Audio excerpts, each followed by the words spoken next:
106.3 Radio Nona Adom FM Nyinsen Ne Awoɔ Yamma munyina dom mamwa kwa banfa mra Adom 106.3 FM Nyinsen Ne Awoɔ bre na aso yamma yenyina yɛho happy chocolate day enne Ghana yen chocolate no an ye dia wudi e boost immune system no nti munni Ghana chocolate no na emwa ye do munyina dodo ya hwefo papa bi ya mo wachiri ne bencheye ye tiefo papa bi a mo wachiri ene bencheye enne aye 14 February 2021 yedie na yesa Ghana chocolate ene ye AD Vals Day no die no ye friend say happy chocolate day nti nyame nhira obi a no onkoso amayo do ntiase kroye ne mfantena se busia yada wase medin de afia mankwa tamaklo Nyinsen Ne Awoɔ so pesa wo fa ho fa obadia ene o show ni aha na wo bete ensama hodo bia free oba Nyinsen mu de kosi se obewo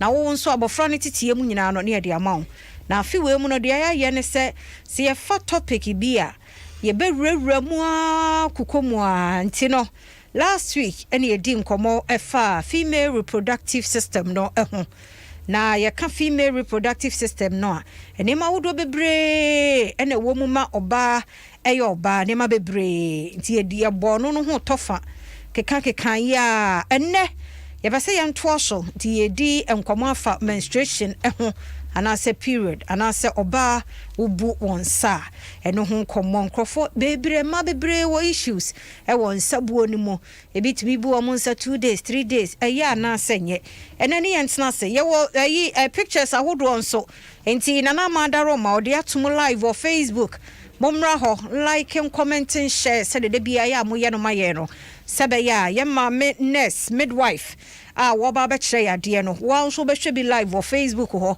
na fe wo hunu ne yie sebe ya bibisa ekoso wo de padua no mu a wo hunu ba bi poten a e bia sinto no aba se etumede Nyinsen Ne Awoɔ bra wo se ya e adwumakuo bi adaroma ene ye de bra wo e endpoint homeopathic clinic ye do mo se papa ho ne hospital a doctor no so me so kokoro ohunu pobesa afro se nipa ho dadwene eda ne so ye papa na waye ne sa fi so screening free screening or ye de amama ne mema nyina nti ema no infections nom ne ade se ya wo mu problem bia no bra no nye free screening no emfa mam ye hunu adekode apote yakoso wo ba woni padua no emu ye hunu ne bia yare bi wo mu dia na ho de ye de wato aduro so etwitiw na se watwia eno emema no so prostate no e wose ye bo eho eban e de maye ni kwan se eye kokram ana cancer ansa na etu ho anamo ni nyina no endpoint say wo ye sa screening free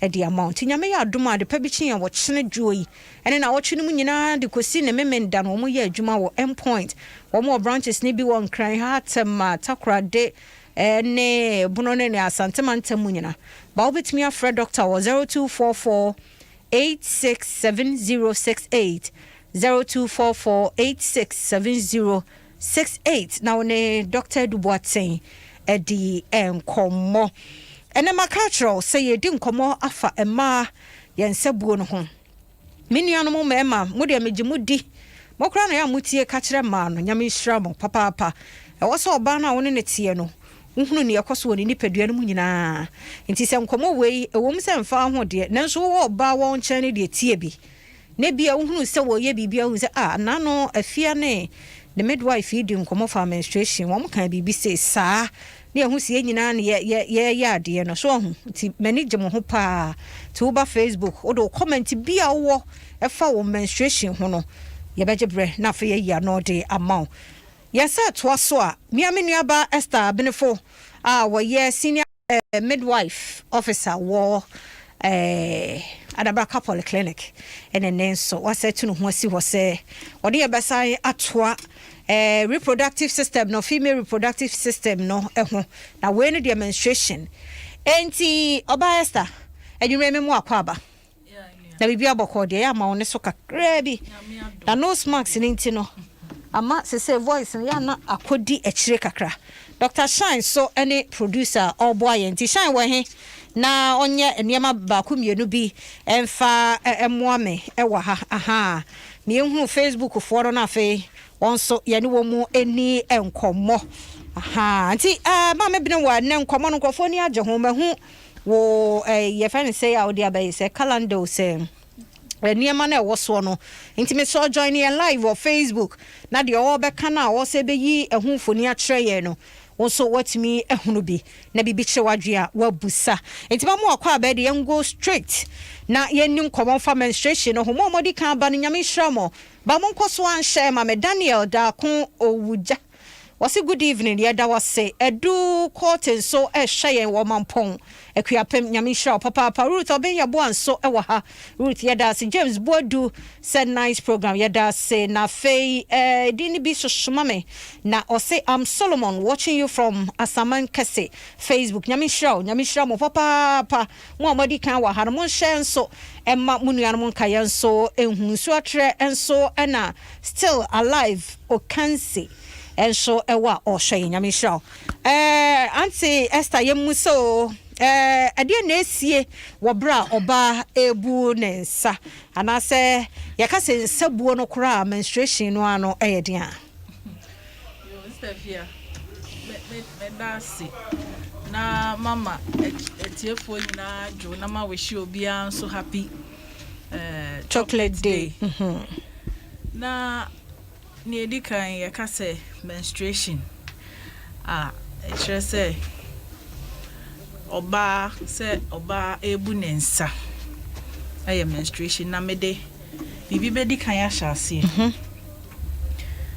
oba bia ni pedua no efis ne maya bre that is efi puberty ekosi menopause no ni pedua no eko ensakraye mu that's goes through undergoes changes enti ye be fa ne say a cycle bosumi bia no oba bia ni pedua no fa ensesaye mu na answer na menstruation ebeba no ye wo phases bimo enti no ye mfa menstruation ko a cycle because we see na we are start we see sa na bosumi na ko ewiye okay enti answer na oba ebefi puberty menopause mu no ensakraye bebre eba enti answer na nyinsen so beba no e was a cycle way eye den etumi happen enti menstrual cycle no ye wo menstrual phase ena ye wo friend say follicular phase and ye wo ovulation phase in so ho okay ena ye wo luteal phase inti mefa no maako nti se bia se me meka se bia stages yes stages of menstrual cycle okay menstrual cycle okay inti ye fa menstrual cycle na nkasa bosumi bia no oba mfa ne say last week me kan bibi say awode no eboaboa ne ho anase esiesie ne ho etwen nyinsen enti obehu say awode ni mo no ye wo layers bim wo honom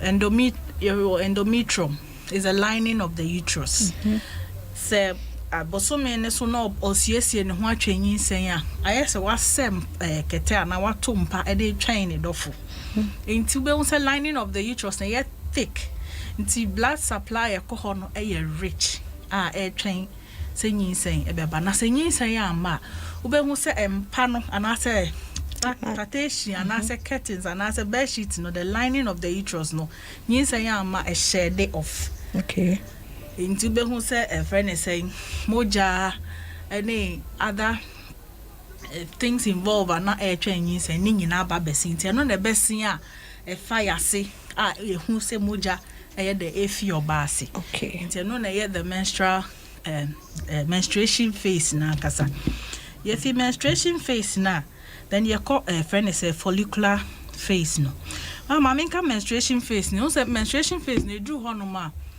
obehu say science bi beba mo hu say oba obebu nsa to da bia obehu say onofo no emu ayedu afei nso so your friend is say o feel say why you bloated afi mood swings enso so den eba ebi oho no mo ye adwuma kakra na wabre obi oho a friend is saying it niti etumi pai no afi ye chi ka say lower back pain bitumi nya lower back pain na maka say no fune mu be yadru nti sometimes e bi omuntimi omuni pediani on study in body ni ye no or mistaking sa symptoms yi de kwata bia adami befa ye funana because some of the symptoms no eba obi so kra de ultimate fe sa so oba be menstruate ne keke no obi be menstruate no otumi efe esanti na afi so kwaya ase yawo timi yawo ya cramps start cramps and kete eno yes symptoms and sana during the period no and during the period ne so no ebi flow no eba pi pa okay ebi de eba papa bebre ebi so de eba kakra bi there you was slight and you were moderate and you were heavy bleeding ankasa and at the period no ebi de eba 3 days. But the normal line should between 5 to 7 days. But a bit and so a short be 3 days. And a cycle no so see 28 cycle 28 cycle be there 21. And the bisu to me extended a could do 40. But the normal 28 cycle. And from the menstrual phase no, then we move to the follicular phase now mekai. Follicular space stage no na stage na make no sa period we no period we start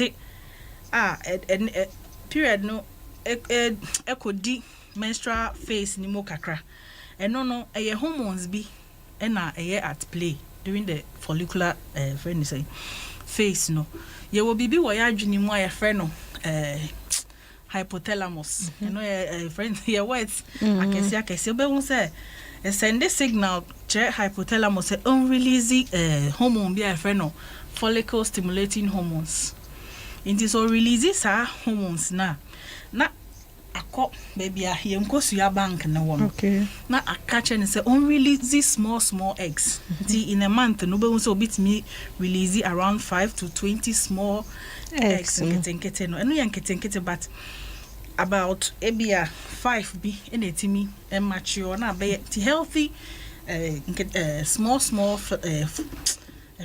eggs no ene etimi ye dey mature na be 1 but in rare cases ne be motimi release be 2 eggs but normally no every normal baby at me release 1 egg at a time and they say o release sa egg no ekokoto ho na ti so akoda awode ne nsanim that's the fallopian tube o kwakoda mti e follicular phase we na stage we are then e ra ovulation stage no enti ovulation stage hanom no so no sa follicle stimulating hormones ya meka ho asemi at the fallopian tube that's awode ne nsanim kona no matured egg no akoda ho te no so koda ho a se dem kan no o twen se be ma no ho nkwamoa ebe ene ne be ba be di ahiem enti at this time no during the ovulation no ubehu nsakraye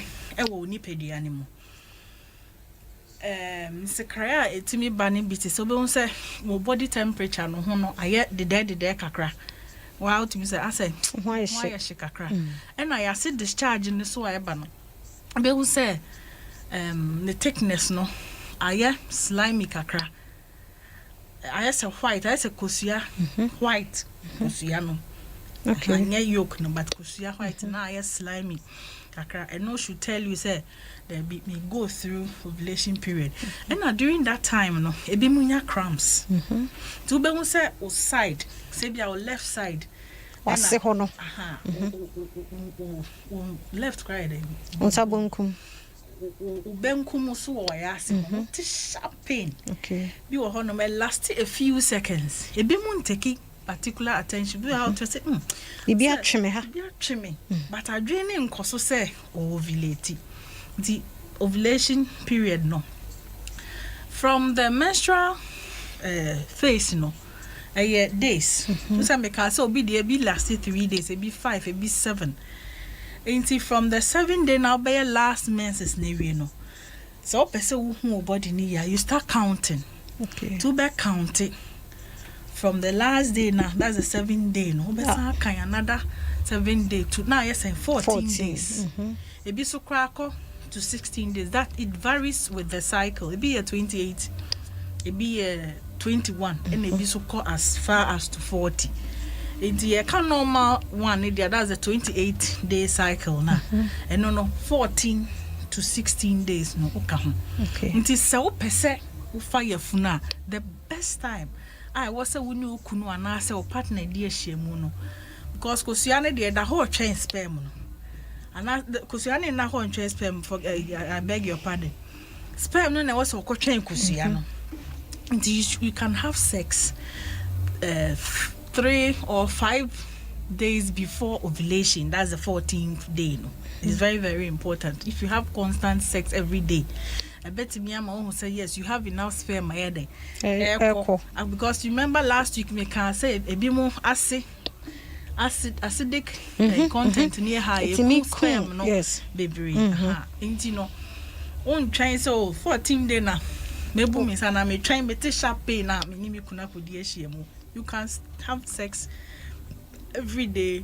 And I mean sperm no we assured so mo kwa akotwa nti kosua nenya drop ya first one obedu hu no na chese akọ ma if any say nyinsen aba na ye fi ovulatory phase na se kosua ne da or the call luteal phase no se kosua no e ba beda ho na se sperm bi antimi am fertilize na oda ho no ma e ho nye ne Tena bia was so pe baby fancy body na nkasa absorb kosua no the body no absorb kosua na and also so at that time no ye were signs be or her premenstrual because at that time nobody needs to be prepared who be for menstruation after say kosua na absorb it that anything say a cycle it doesn't end but a face bia and then it is our calendar and that's why I say menstrual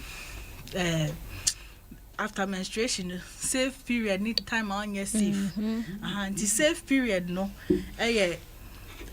days no before the ovulation and days after ovulation and menstruation being best asaba until they be run it into a cycle you need pedianico during the luteal phase no so yeah what some symptoms be yeah obehu se oba no komu anase ni nipadua no ebe komu ama ye hunu se asumasi ye wo bibia e friend premenstrual signs and also said them can bloating, swelling, pain, tenderness na mood swings and a cycle every month obehu se o mo you don't feel like talking to anybody asema nya before cry now bofu now obuefu tina is and symptoms na it say obi onyemo no obi a onyem pepepe afi no fu no emu be yedru but yeah do early on the friend is saying the flow no which is very important e be wo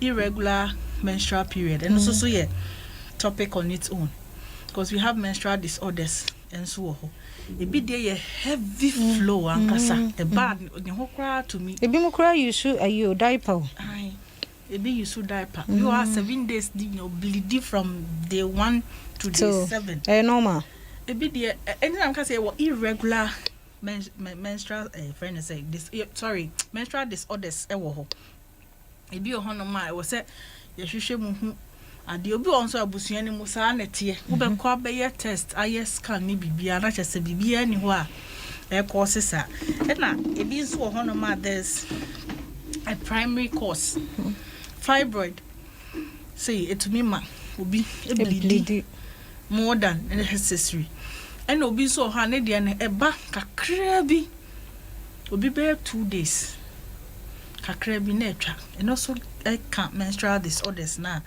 make no no obi so de say de ye kan nyina do e bi makora o menstruate kora e bi menstruate ado we do menopause and na make say disorders e bi de say amenorrhea say Nidia na emakra. Ba ya yete say ebi mu menstruate wo mo nsam. Sa asem na ya na nkrofo ka no. Obi ho a yes o menstruate. Enso no owo. Ish. I remember back in a station that I worked some years ago. There was this woman who testified say wo no omu in sada. So I was 11. Wow. In you see to every rule there's an exception. Nipa ya na wiase no. Ye wo nkrofo bi mu didaye mu a omo ye sronko. According to the woman, also no menstruate da. Osibo so me so hu se ne nsem aye ko. No penny sign money who say no, we haven't really done research into it, but that is her claim anyway. And now it being so what the slight and I say medium ones no more bleeding no normal no be so what or menstruate your genital hospital also be half in canano fit throughout. Ebi beda honum ebi wo honum a je say man infusion ni ade nti menstruation na nkasa itself ne ho hia me tibia those days e wo school o menstruate ya no wo hu the whole week hu no wo ba kono the whole flat che say aso yare nkasa no ya na dey problem no dey twa ho na bra na yen hye no so say Adom 106.3 Nyinsen Ne Awoɔ ehun komo ene yedie ene yafa menstruation ena yedi ho enkomo Mr. Bra Facebook Adom 106.3 ne bia wasem bi say bia wo de to ho no mo a na midwife senior midwife officer ono free Adabraka Polyclinic Esther Benefo aboya chechiri mo bia wo kire ye free die na just say emmanuel na especially ampa bibia wo ye hu bia ye delicate say one hwen yan so mu ye na no so the problem tie ne no said ye yakade abesie bi mu menstruate a just say ye de bi mu adane calendar eno ho asem eno no enti Esther say oba ebu ne nsa no wodadam just say till so obebu ne nsa wie woda ho flat eno say ni panade na ye no because ebi mu de ti said your admission enye easy kra ebi mu wo hono ma ohia na meka so bi wo ha age oba hospital kra me man infusions ni ade because obi wo ahwe nkana no onidi nye hwe enti we treat the symptoms when it happens. Okay. It's one of the signing quite nyina because oba jai obi wo hono say we have to find the cause of day ntine ma oye we can so bleed too much. Okay. If you have be hwehwemu no ebi anahwe enye den ono ne de no na e flow a ne say flow na moja fi ne ho no na amana ye weak. Okay.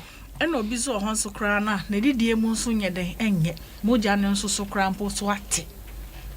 So ni moja ne so so tia etimi mane ye weak was kakra na e was stay no na e de besin ye mane ye weak nti ba hospital yetimi ya hwehwemu hu adekronti a ama waye week na ase bia wafe bebrisa. Okay. Nti se bibi se ye wanti na fie nka so o medie saa ebi kra na meka no moja so atia ebetumi akofa o how Abraham head ubedu hospital na ye too late. Okay, but my yenhwe we so so be menstruate a ewo enuane bia wo so odi ene wo nuane bia ni kwan so wo mudi. Okay, it differs from obia. Okay. Any answer na ubehu say menstrual cycle and so menstrual flow no eba ye no. It depending on one kasa how you taking good care of yourself. It be so hard if you busua ni mo. E bi ohana ni maami ana se ni nana bi etwa e brantem a eno so timi affect you.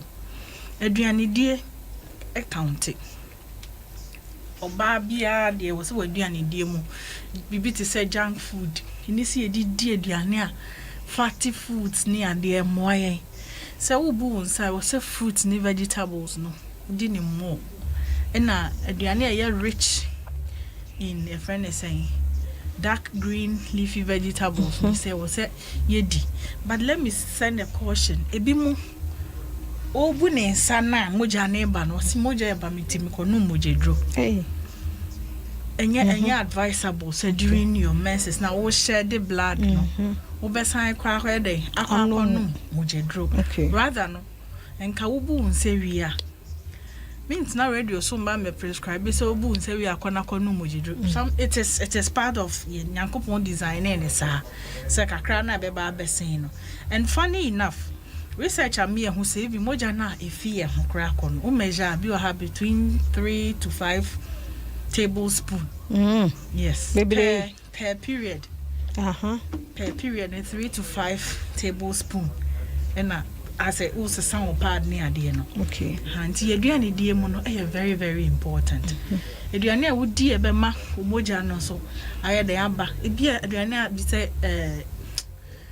aduane anka bi say nkate say very very good. Nkate nkwan bedi anka brobe ni kwadu ni ade no during that time no and no so during the period no more cramps menstrual cramps so be ho no ma say ba to me kra na ya sit to me ya ne ya eno no ye wo edro bi ti se buscopan a obetumi afa and e bi so the hot water bottle etoho you are say only hot water bottle crap towel would the normal warm water now the day ode tutututu wase a no so be dey etumi boa me relieve pain no okay enti mamemra Question Alex chia ye nwumre o hwe ye wo Dubai yada se nyame nhira o na Pastor Marion so ewa ha Gordon Amankona ewo Spain yada se Michael Bochi chia ye Papizu GH so said nana lockdown school no and nana ni enhia ampanini enhia and Faustina young for so chia ye na Joshua Labin so e work for dua nyame nhira Prince Boateng is a nice program for your man for month and so say I'm interested pa ne ekoso ne tie ne share so ohene be sie do mankwa brichum say good job yada say Michael ewa hana Emmanuel amenuku ono so etie ye nyame hia papa tema no no so wo yeda mo senti momra me share na mo like him commenting so emma ye enen komo ne menstruation oba ensebuo hu enkomo na ye die no yemfa seda emma endpoint homeopathic clinic ye do mo se papa se wo ye menstrual pain mu problem ana se ebia wo infection bi kranti hawa dwene a odonen komo yi efa ho nti yenko endpoint ho na omwa ye mema no so nkonko cheke ye prostate no hwe se bibia ye kama ntwen enya 40 years ansa no akọ cheke o prostate ne ya anwodin wo ho no bowura ho nyame ya dom ochena endpoint ye adwuma friend was 0244867068 0244867068 na wone endpoint for eni enkomo ma yentoa yenkomo twetwe no menstruation hu koma ye do bi bu say can someone get pregnant immediately after menstruation immediately ne die and I say make her say your phases and you know ubu unseria o free period and a free time be to enjoy and son wa ovulate so one ovulate and you saying to me okay ovulation has to happen inti we de minchwa no inti say obi menstruate 3 days 3 days na ne die no atwa into our free period no for how many days like 7 days I was so calculating 14 days after menstruation what do you say after one or last day now the menstruation best at your kind from a honor say be a Mr. Friday Saturday Sunday atwa Sunday atwa inti me start account every day Sunday nature. Oh, okay. Ti Sunday no account to 14. Yes. Okay. From Sunday nature and basically the 14th day. Day no. How you free? And go see 14th day now and have the sex. Okay. From day 9th and 8th day and 10th day. Like a wire come kakra no. 10th day no. Okay. Because now bogum. Saturday is na akano. Ina your free period. I don't know kunusha because ovulation happen here because of the obenyem so you be release it that time no sperm no kokora no nkohia hwe okay enti we start kind from that day no it always part 2 3 say 14 day after your menstruation no Nyinsen betimi aba ebi kra to 16th day. Okay. What you say? Okay. Enti no say no obia ne menstrual cycle said obia de tie. Enti se me de 3 days a me start every day na end day ye no akwesi the 14th day. No obi is 7 a ono so de the 7th you know any asisi wom wo 3 days pe no o ko metimi abo say yeah they say 28 cycle e be there 21 e be there 40 it's na NC soup piece 14 days it's better than me say me 28 days obi be hu so 21 days obi be hu say oye say Entina make us say when you start counting, you know where you belong. One kasa you will get to know say there be me me 28 day cycle because all kinds so dear lasted for 7 days. But also we do 14th day. Then 2 weeks after the 14th day, no say be am a free period. I am conquer another before the 2 weeks be na menstruation no I start obi so there 21 na ono so ya ne calculations now say me dey me share calendar. Sometimes when you use the calendar you know say me kind day 1 day 2 day 3 when a mommy who say me 21 and I'm 28 and I say me dey extend there could do 40. Okay it just say I was say a ma say ye pese odi obi ho a ono so ompe even family planning enti pa no o sa oni pakro no enyusu calendar eye adwuma effectively calendar ye adwuma ma. Oh okay eye ma bi enye obi a yawu aso once me can be about irregular menstrual cycle ebi wo ho a 2-3 months can no menstruate. Okay and no ye what disorders be wo ho 2-3 months be 4-5 months can no menstruate ono so onyem. Okay. There will be a friend hormonal imbalance. Ewo ho itimi causes obesity ne eno so ewo itimi causes and obi so rather just absent. Makran so nu ni menopause. No menopause. And obi so have menopausal symptoms. I say ba this month around 2-3 months baba e mo na say or bang menopause. Enti obo ha undru menopause so menstruate. Those people no you really need to seek for medical help. Okay enti say said you can irregular menses. Enti say obi o maybe this month onya no for 4 days about for 4 days. Maybe next month obi be 3 days. Maybe next 2 months obi be 5 days. Enti say wo dipakro no obetimi de ne ho ato calendar so. Because there's an irregular you don't have to depend on the calendar. Why I'm showing you to fail you. That's why I'm saying that it works for some people. Obi to me calculate, you will beat. Calculate. I say family planning method ni bi no. Yeah. Your beat will be method no. A baby to me and a pepe and a farmer. Obi so the calendar need check it. Or checking it when I ovulate who say no me I warm kakra. Me discharge you know. I get a thick kakra a slimy kakra say you ovulating a bit me ho but yeah nim when the other sort one aba a bit a ma be brain check to be so nam chroma out to come over sorry okay these are some of the people on but a bit to me so calendar no I working more perfect. Okay I think speaking about menstruation, you have to mean menstruation and can hygiene who was it. Can no me next year maybe say how many parts per day and I was so ba ebunisa or use. Ideally no. It depends on your flow. But I have Mike and animal. It depends on your menstrual flow. Once I make an year or normal bleeding. A slight. Obi wa ko betumi use pad ba ko the whole day. Just say you know be dry or better san. Obi sit miss san 3-4 times. Wow. The pad need depends on the amount of flow. Na air ban. In a bema makasa obi san this time. Ti wa woni mo ho.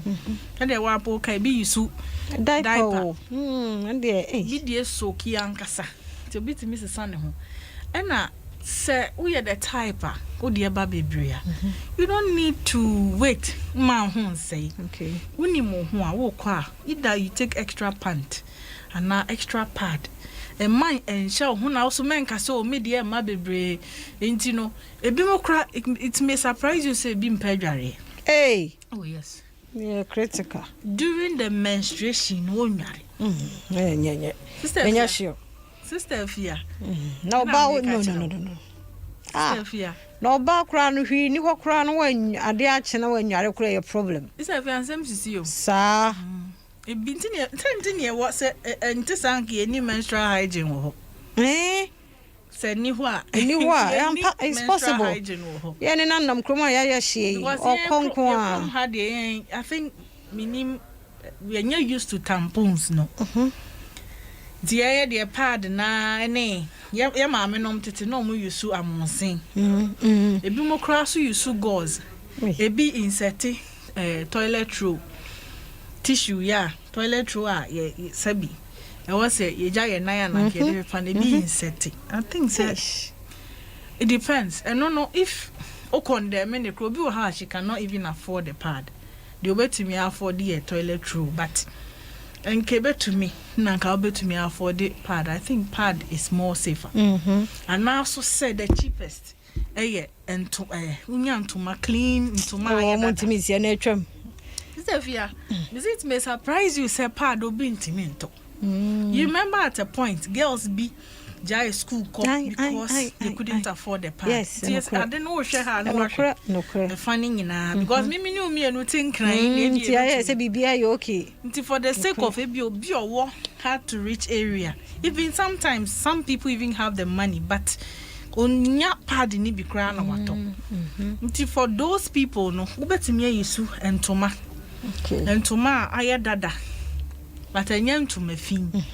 Ubetimi atwitwa na ode ato panty ase kama obi wakra bebe o light ni ho enti de obetumi aye ne se ubenya no ahodo be ye enum depending on your flow nti se anopa ne awia ne anmre na abesesa ho 3 times depends so also wo yi a why the wasi wa hata wa awia so de hia ya awia na sabi bacteria bia one thing with the menstrual blood ne say as soon as obey you pant na I come into contact the blood no from many fasope na as I exposed to bacteria to one sheni ya obebu sabe we na infection okay this when do huni during menstruation na obewie no na asa nya yare foforo ene eno de yempe enti ni Nyinsen Ne Awoɔ besremo obi enti nyina som behu sa questions ni hwegu mo pa Emani and Sebu who questions in the bebre yana a hadrinity menstrual hygiene so here and on your best Daniel treaty no na yasheni because oba crano when you're a problem mamma now one menstruate to see menary mamma a Facebook Priscilla watching you say good evening Mrs. Tamaklo and auntie midwife happy Val's Day to you watching you from France Nyamishrao Mamia Beye Cheyenne war Italy. Now, I say thanks for this program, educating women out there. Yeah, that's it. Now, Mary, a chance. Mom, good evening, please. I want to know something about my period. I started my period 2nd February 2021 of this month, but still now I'm still in my period. Hey. I have not experienced something like this before. I want to know if it's normal. Okay. Normal. If you from 2nd till the 14th. No, normal. Okay. I was so corny at the crunch. Okay. Inti ama Agnes na Mike say happy Val's Day. That's a champion. Say good evening, please. Is President Anado talking tonight? Me patch out there be Blink GH say was showing what East Legon Hills. That's say mama nurse you do all. Abnally dear chair upon Eric and so any please dog. My period is 3 days, sometimes 4 days. Is it normal? Greetings from who? German how they mean who? Also the period it's me 3 days, it's me 4 days, normal. Normal. Obi there about 3 days. But okay. The normal should be 5 to 7 days. But 3 days it depends. Obi was starting then starting on Sabu for net saying. Was it coming 7 days? Was it coming 5 days? It depends on how old you are. So Nesote. Sometimes nesote. Hey. So dear so nte krano. said you starting, you know. Here said the bar never. Now make your lifestyle sometimes to with your DNA and son no cigarette no near DNA to miss a son. Yeah, cycle. Okay. Patients were high share and work as well. I want to know if you are not having your period for 1 year. For 1 year now, is it a problem? Yes, please help me. Thank you for the good work you are doing. God bless you. Now there's a problem. 1 year ni. Okay, what won you also I won't menstruate. Menstruation now cry na headache cry me benin say 1 year I say the cry. Fina busumi bia. You need to go and find out why. It is so one cause why doing say won be also I won do menopause. So what do menopause there? I be also me do menopause. To me, I don't care. But about who fertile age there, at least you should be concerned. Maybe another say one cause why you be BT say be a friend, be BT or family planning. Okay. So one me ya tie wa there no. And I say you trust a woman be. Okay. And I done in the same. Okay. I no ni one on pana to 1 year there. And you know, man. The messy and suits me. Also sometimes the blood is black in color. Blood na black normal. It depends. Menstrual blood and it has to come bright red. It was a color no flow no color ne be say bright red. It be also so an no it's a sun. Also it depends. All started for fra. Answer na ebeba to say blood brownish discharge, heavy thick discharge ba. Answer na one red blood na ankasa. Na eso no ya berry no so na color no so but right from the word go now who said black there. I see a hospital. Yeah, there should be. Okay. Nanaba SL near say please I did my menses on the 10th of this month. So what's the perfect way of having sex to get pregnant? On the 10th, was it the first day or the last day? Okay, I say I did my menses and you know. How many days the last day? So you count from the day last ended. No one who say, "Oh, can I see 14 days and now 15 days?" And then another yourself, Mr. Young can free ho. So we started one son who menstruated from 10th and day that bay and day 15th and day 12 and 13th. Say and day 13 there. Then no account to 13 now. I started free or 13. I know you 1, 2, could see 14 days. I heard you save but who you know what try say. I heard you saving now the bogum one and conquer drew on save no. I heard you pa. Na just any a conquer and I just am amnesa kind. Shine so pedo pedanesa. Hey, Gabna, Abraboy. Enti Nyinsen Ne Awoɔ me phone lines no ho. Na me sure say obi na any opportunity wa ade no question I will be up so frɛ. Ya na atwerɛ no e wo ma no. Enti also ye be phone lines no 0302 216561 0302 216561 ne menstruation ho nkɔmɔ a ye die no also forward die no ebra a female reproductive system no ho nkɔmɔ ɛna ye hyase last week enne ye de menstruation no abamu nti ye behwɛ aha ye Nyinsen Ne Awoɔ enti e bia next week no na sɛ ya anye bibi efa abatan no ho a e bia be ye de efa akora nso ho ye pese obi anya ne chefa e wo mu na fei yasa tiesi wo mo anyanyem no because manya new client a wo mo ye first timers wo mo anyanyem wo so papo no nti e wo se me boa wo mo nti mo ma hya ase anyanyem nyanyam nhira mo me bedi mo so mo ho nkomo fi se ya say yesa akwa ye chini ye de wo mo efa Nyinsen mo bi mo hunu so kora anya bete de wo miensa kora no se nyim bi mo kora ye different nti wo ye first time sa ne de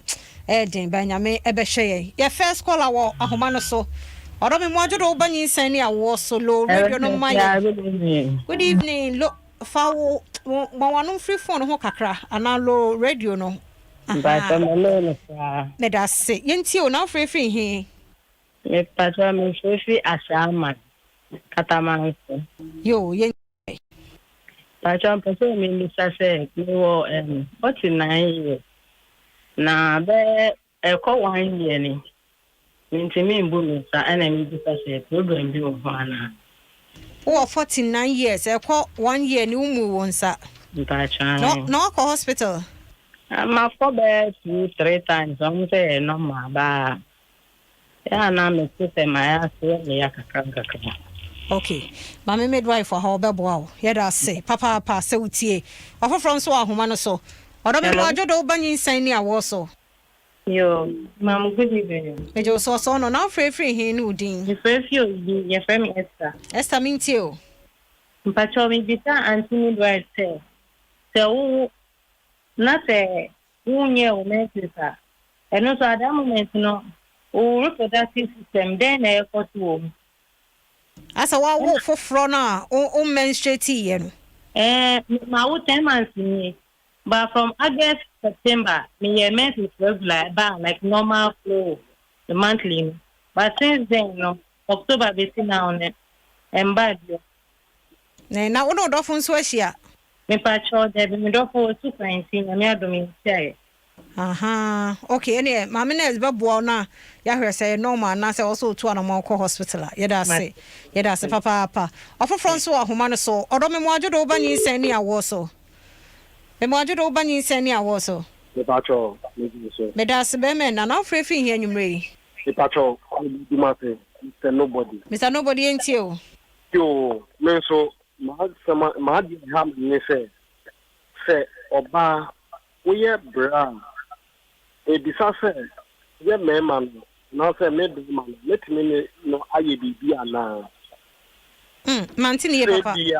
Time o ye bra no e bia wa yes 3 days 4 days and no let me no aye bibi ana After why ye wie no. yes if you say e man no bebre wo ha on kan chro kwa say wa ye bra na woni na aye bibi because ya na say Enti wo de ne ye bia wo settlement straight ye no first two no nye ho baby a third fourth na asemu adwo kakra na ho na wo ka. yes Nti wo bo say normal ye. yes me because no so woni me ye bibia Nyinsen timi ba na Oh okay yo na say menses ni mu ho na so wo bogum a betimi de Nyinsen aba na. yes Okay mama na be boa yen e wo ho nso amai ofofro nso wo Odo me mo ajodo ba Nyinsen Ne Awoɔ so. Good evening. Me jo so now free here nwumre. Me pacho me free asam my sensitive. Yo mintie o. Me pacho me so me menses no menya no 5th. And I see nice for no. Inti da be na me kimi ni me ko ahia Nyinsen beba. From 9 for ho ko ni nyina ni nhia 14 days wo sa toa so kan bi ma wo da mu kura. Machi. And to the tea obese ya no bi mama nyame hia. Nso me da se papa. Ofofro nso ahoma no so. Odo me mo ajodo ba Nyinsen Ne Awoɔ so. Fine easy. Veke. No size. Na bibi aboko. Ati adun kasa adun ti. Me wa adun ti so nsupa. Yo ya da se papa. Yentie we. The question is that me do ya me tip the pa fa I am to plan, person because normal, now say, hello, Vic Train. Also, what tipping and I would see now, ya. Me tipping. What tippings? Oh, hefa. My ass. Okay, Ubu Sabia now to say ya or no. Thursday, about Thursday now. About after no, it was so dear, ya wouldn't problem. I am a fat painkiller. Hey. Nti wubu sabia no painkiller. Okay, mama na babo. O second question is so say dia. Person e dia group. If I say what's that group? Ayo, Dr. Shine do back to so why? Yeah, that say papa. Me en for so ahoma no so. Odo me mo ajodo ba Nyinsen Ne Awoɔ so. oba wa fa ho afa oba Nyame hira wo de oye lawyer pa. Me entie we. yo ma obi ba je kini ati utoprema Edase entie yo ma mi musa se sania ma mines ka se obubu saboso mi bia na se ade a ho hia papa ye na madawro mo wo hwe sania ye ma no mu etime koye family planning na bia boso mi ensa boso mi sia na wo mu ne sa ipa cho asusu sanso no etisaya na yo obi ba obi ya no ma wo edase papa yan for so odo me mo ajodo ba Nyinsen Ne Awoɔ so. If I try to put it, Yankopon adom yeda se yentie o. if I try to frame me, I will get free. Yo, intiwe. If I tell me the eba 3 days me die na eba. My husband me na me na sing na tie. 3 days so emban was to say they say na eba be no ani. Emba bi we wana aba kiti 3 days no na etwa. Ayache. Trust what no call so mo ko para ni ade bia na mo de ma mi so. Still I say that's yes. Oh, maybe. Oh, mimi bampo. Ebeye. Emo abamumu. Ebeye pa. Nti mama na so ho bebo na fe. Ye hu anamo yo so to bi. Ya mi shaw. Ye da say. Yemfa last call hu. Odo me mo adwo ba Nyinsen Ne Awoɔ so. Actually, you show. Ye da say. Now free here nyumre. Actually, first tema. You me rekwa. Yo rekwa yenti o. Actually, auntie, but first na me we. Aya na me so say me menstrual problem. If doctor na say you why be die. If you we na be die but it's stand over 40 years. If you say you come no be so am me shoot me please heat. So say like a basa heat 3 days na ko. But me starting na 3 days na. But me bisa like Oh, Pacha say now on wo ye now menstrual pain problem. And a doctor say owo a ebejai ampa owo ye ne jai but e na asa start biem see then like when we am come so o so be din o so do heat o so din heat na e say me yare but me wo ye ne bejai na me things ni shi but as a percent start visa na heat o so na when you feel say also 40 okay yo ene me da say papa last caller was on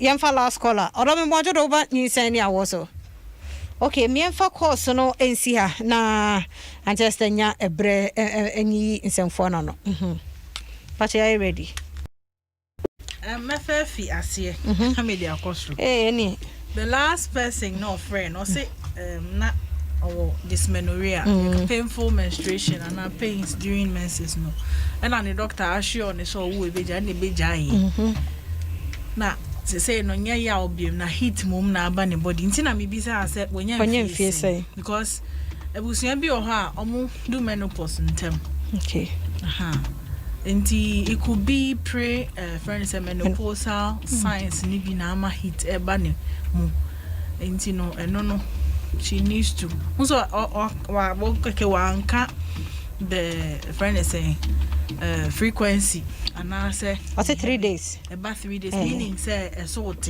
miss 3 days na no or say those days you can happen about 3 days na still 3 days so it could also so a D40 nti we are okay kako time no then the next question so also can say 3 days na yana na yase ye ne ya pa na etimi jai na asaba dysmenorrhea no probably sometimes obi kra ho na infection bi wo ha ye treat ye etimi de sa dysmenorrhea na se pains no den eba na afa disrupt the flow no ebitimi optimi ba 2 days we won say asa jai after some days na assign started say samba nti no so no onko na doctor nhwe no so we call hospital be now we call na the same adina still unya result I always say change it because your gynecologist wo hono ma ehwe ema ankasa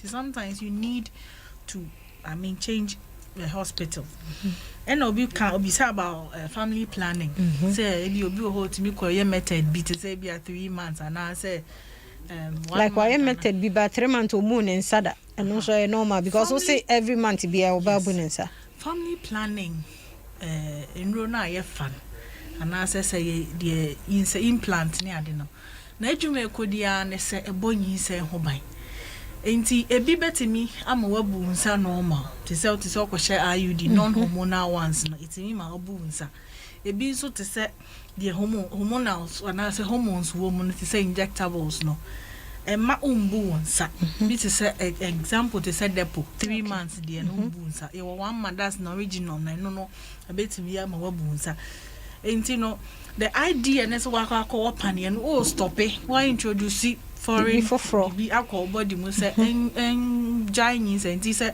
e ko disrupt cycle ne dia definitely oba no mbu nensa. Okay. And I think that obi can about dysmenorrhea say na ya se ye ne ya pa ne de ne ba na ya se ye ne ya osusu betumi akọ hospital ne aye ehwehwemu ahwe ade kronti a ode no e ba because by also what ya so say dysmenorrhea na menstrual pains ne ka process ne ho pains ne beba but why ode ne in a severe form no e was say also oba beji advice na obi so bisa so oh yeah the menses on the 5th ended on the 9th time being no be ovulate nti obe start ya kan the 14 days me ya calculation never see 23rd nti no before the 23rd 5 days to 23rd no that's okay yan konko a obetumi a start ya bo march ne saa e dey atwen and sex during menstruation saa same way dey I had to so obi ebisa me about oral sex e dice obi ane ne ope mean to me kan just say not but at least one kasa hu say nyankopon ama oba no your friend is saying how many days near in a month we have 30 days or at most is 31 days and now 28 is I mean the least now says 7 days out of these days no and now 3 days or 5 days out of these days now so bani be bunensa major for nyambotra kakra man because menstrual flow nankasa itself no and not for more ban now some subjecting it to having sex no and yet easy but obama been to mention hoso kra nti wa o oba na nkanchiro gaze obi so bisa that time no betumi oba no betumi anyemo ana I mean to the extreme cases in the entire sea but in every stubborn sperm can go and hide especially man almost cycle year short no be said 21 days near the no one sheni year a bit to me happen but the entire record such cases no then obi so bisa say obi wawo for 10 months was a saying na umbunensa October na ubunensa August September ho baby from there maybe em nikunu ni on your family planning yeah. So good see your body no bibi hormonal your baby hormonal most of our we are otimi gain weight gain in cramp otimi disrupt your menstrual cycle okay hormonal imbalance to me happen but all the same no Sombra hospital near where there could be other factors that cause it ne a friend is saying not menstruating crown and I think that will be so 49 years 1 year ni or menstruating she needs to come and see a doctor probably she's also nearing I'm not too sure but it's possible she might be nearing menopause and I also say you are not in menopause but there's something hormonal imbalance again comes into question. We are not putting on weight, and I be also putting on weight, but there are other factors. I think so basically questions no will be say. No. Now, many baby I saw 17 years. No. Every 3 months. After every 3 months, biano or menstruate. Sa na. Also, bisa say normal na because. Just on menstruate every month, but 3 months. Menstrual disorder. Okay. There were times. Yes. We do 18 years a day. Why not, man? The doctor, hospital. A menstrual disorder. Okay. She also needs hospital. Okay. She needs to see. So no after 3 months be no menstruate. She needs no. Only month. Nipa na ye wo wiase no. Yeah. And then the system. Obi o horse me menstruate wo me nsem. Now me boy no be an need or the buy, but then all the same, no. So it's best that to be a good gynecologist. Okay. Yeah, Nyinsen Ne Awoɔ and I would say no war. Adom 106.3 over Facebook on so e wo mu ha.